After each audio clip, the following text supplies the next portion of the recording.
আজি 5-6 মাহ হ'ল অন্য একো নহয় এই ধুদুৱালিটো বনোৱাৰ কাৰণে হৈছে ৰাস্তাটো বনাবৰ কাৰণে আমি ডিচি ছাৰকো অৱগত কৰিলোঁ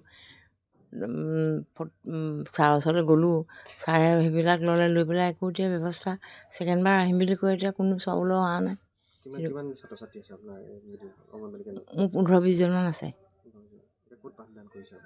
মই ৰাসমঞ্চৰ ছাইডতে কৰিছোঁ তাতে কৰিবলগীয়া হৈছে উপায় নাই ল'ৰা ছোৱালীটো অন্য স্কুললৈ গুচি গ'লে মোৰ সমস্যাত সন্মুখীন হ'বলগীয়া হ'ব নহয় ৰাইজক কৈ পেলাই ইয়াতে পৰামৰ্শ ৰাইজে ইয়াতে দিছে আৰু বৰ্তমান নহয় পতা নহয় সেইবিলাক নাই আৰু আগতে পাতোঁ কালি নাই এতিয়া চব চেচ চব উপঙি আছে আপুনি দেখিছেনে চব উপঙি গ'ল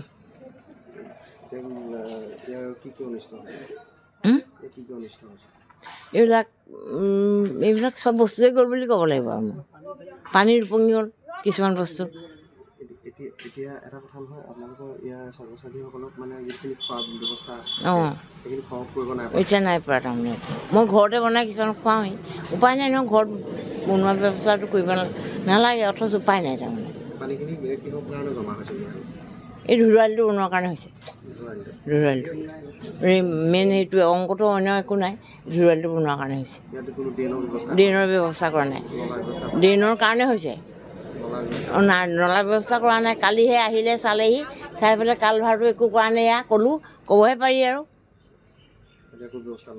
নাই লোৱা কালি অকণ যেনে তেনে ল'লেহি আজি নাই হৈছে সম্পূৰ্ণ হৈছে আৰু হয় মই ভাৰতী বৰা আৰু যিহেতু এজাক বৰষুণ দিলে আপোনালোকৰ এই অঞ্চলটো সম্পূৰ্ণৰূপে বানপানী সৃষ্টি হয় কেইবাঘৰো মানুহৰ পানীত ডুব যাবলগীয়া হয় তাৰ লগতে এখন ইয়াত LP স্কুল অংগনবাড়ী সকলোখিনি কিন্তু পানীত এতিয়া সম্পূৰ্ণৰূপে ডুব গৈছে বুলি ক'ব শিক্ষা অৱস্থাটোত মানে শিক্ষা যোগদান কৰিব পৰা নাই কি ক'ম আৰু এই ধুদুৱালিটো বনাই আছে এতিয়া য'ত মানে সঠিক জেগাত কালভাৰটো বহাবলগীয়া আছিলে তাত নবহাই পেলাই বেলেগ জেগাত বহাই পেলাই এতিয়া আমাৰ এই গতি কৈছে এজাক বৰষুণ আহিলে এতিয়া পৰহি বৰষুণ আহিলে এতিয়া পৰহিৰ পৰা কালিও নুশুকালে আজিও নুশুকালে DC ছাৰকো দিয়া হৈছে আমি নিজে গৈছোঁ মহিলা গৈছিলোঁ আমি দিবলৈ এই হেৰিলৈ PWD অফিচলৈও গৈছিলোঁ তেওঁলোকে যোৱা দিনাখনে আহি দেখুৱাব আৰু কালি ৰাতিপুৱা ফোন কৰিছোঁ সেই ফোন কৰাৰ কাৰণে কালি আহি দেখুৱালে খান্দিলে কিমান দৰকৈ খান্দিবলৈ ক'লেও কয় যে সেই পাইপ আছে তলত পাইপলাইন আছে পানী পাইপ আছে কিবা এটাতো ব্যৱস্থা কৰিব লাগিব আমাক অকল পাইপলাইন থাকিলে বুলি ক'লে নহ'ব পানী পাইপ থাকিলে বুলিয়ে আমি কি অনবৰত বছৰ এনেকৈ থাকিম নেকি পানীত তিতি গোটেই বুৰ গৈছে ঘৰৰ ভিতৰত সাপ সোমাইছে এতিয়া আমি এইটো ৰাস্তাত কেনেকৈ অহা যোৱা কৰিম বাৰু স্কুল যাবলৈ দিগদাৰ হৈছে অসুবিধা হৈছে একো এটা কৰিব নোৱাৰা হৈছে এতিয়া আগতে তেনেকুৱা নহয়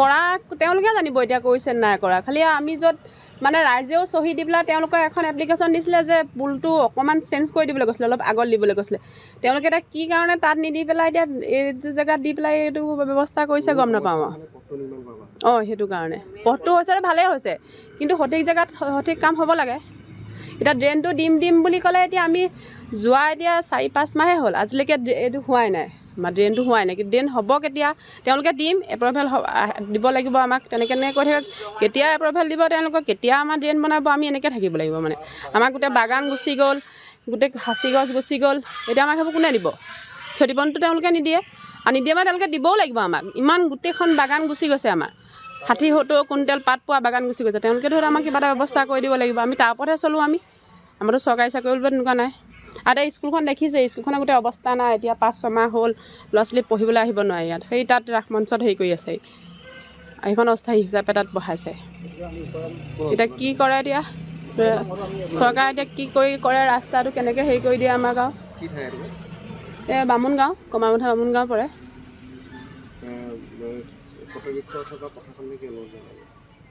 কি কৈছে অনুৰোধ কি জনাম সোনকালে আমাক কালভাৰটো সঠিক জেগাত বহাই পেলাই আমাৰ ড্ৰেইন দি পেলাই সোনকালে পানীটো যোৱাৰ ব্যৱস্থা কৰিব লাগে আমাকতো আজিৰ ভিতৰতে লাগে তেওঁলোকে যদি পাৰে আজিৰ ভিতৰতে লাগে এতিয়া পৰহি পৰা পানী এনেকৈয়ে সোমাই আছে আমাৰ এতিয়া আমি স্কুললৈ যাব পৰা নাই এইটো ৰাস্তাত জানো বাইক চাইক গাড়ী উলিয়াব পাৰে তেনেকুৱাহে হৈছে কথাটো মোৰ নামটো ভাগ্যশ্ৰী হেৰি এজাক বৰষুণৰ ফলতে আপোনালোকৰ ঘৰখন ডুব যায় ডুব যায় কি ক'ব কৰ্তৃপক্ষক এতিয়া জনাইছোঁ আৰু কি সিনাতলৈ আমিতো এনেকৈ পানীত থাকিব নোৱাৰোঁ। এতিয়া ধৰক বহাগৰ পৰা আমি এনেকৈয়ে আছোঁ, ভিতৰ এয়া জহি খৰি এদাই হৈছে, বাগান চাগান এইবিলাক গৈছে, ৰাস্তা পদূলিৰ পৰা আমি এনেকৈ পানীৰ মাজত সদায়তো আমি এনেকৈ থাকিব নোৱাৰিম।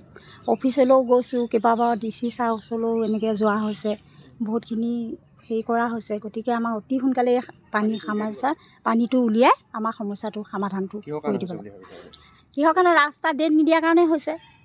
যেতিয়াৰ পৰা ৰাস্তাটো বনালে, পুল বনালে, ড্ৰেইন নিদিলে, তেতিয়াৰ পৰাই আমাৰ এনেকৈয়ে মানে থাকিবলগীয়া হৈছে। বহাগৰ পৰা আৰু বহাগৰ পৰা ভিতৰে চিতৰে শুব নোৱাৰি, ৰাতি বহি থাকিব লাগে। আছে এই অংগনবাদীখনতো ডুব গৈয়ে আছে, বহাগৰ পৰা তাত পঢ়াবই পৰা নাই। কালি শিক্ষক দিৱস সেইটো কাৰণে পাতিবই নোৱাৰিছিলে পানীৰ কাৰণে কেনেকৈ ল'ৰা ছোৱালী আহিব, তাততো নোৱাৰিব পাতিব।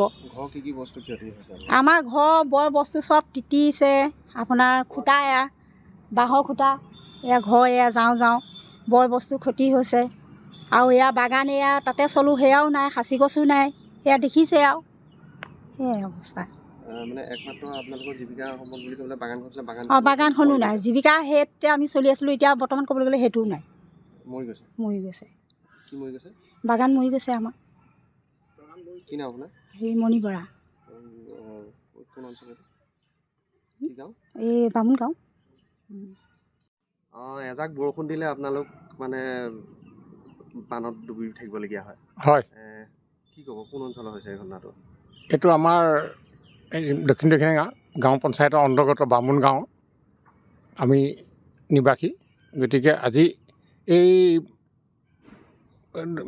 ধুদুৱালি নিমিত্ত আৰম্ভণি কৰাৰ পৰাই আমাৰ কৃত্ৰিম বান হয়, আৰু সেই কৃত্ৰিম বানতে আমাৰ ঘৰ দুৱাৰটো, স্কুল, ৰাস্তা পদূলি, এখন অংগনবাদী স্কুল, এখন LP স্কুল আৰু ৰাস্তা পদূলি ইত্যাদিকৈ সম্পূৰ্ণ পানীত ডুব যায়।